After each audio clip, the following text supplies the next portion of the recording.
Di video kali ini teman-teman saya akan coba sharing kembali ya, berbagi pengalaman untuk teman-teman semua. Nah, apabila teman-teman mengalami hal seperti ini ya, jadi dop ban dalamnya jebol. Nah, ini masih kita bisa perbaiki ya teman-teman. Untuk caranya, kita cari dop ban dalam yang masih bagus. Nah, ini sengaja cadangan ya saya ya. Nah, ini kita perkecil terlebih dahulu ya si diameter bulatannya nih. Ini terlalu besar teman-teman.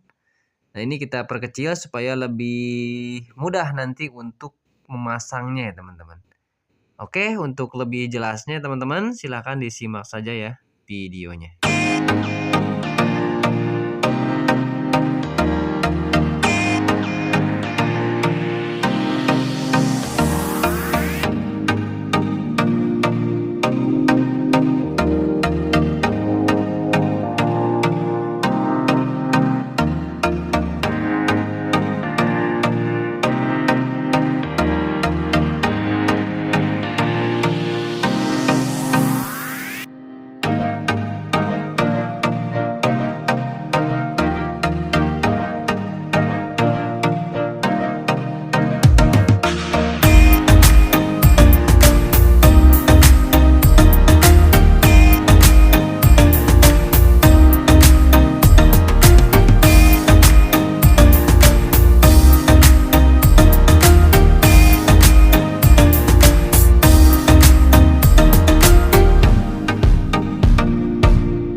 supaya lebih pasti ya teman-teman, ini kita rendam seperti ini ya di dalam air, dicelupkan ya.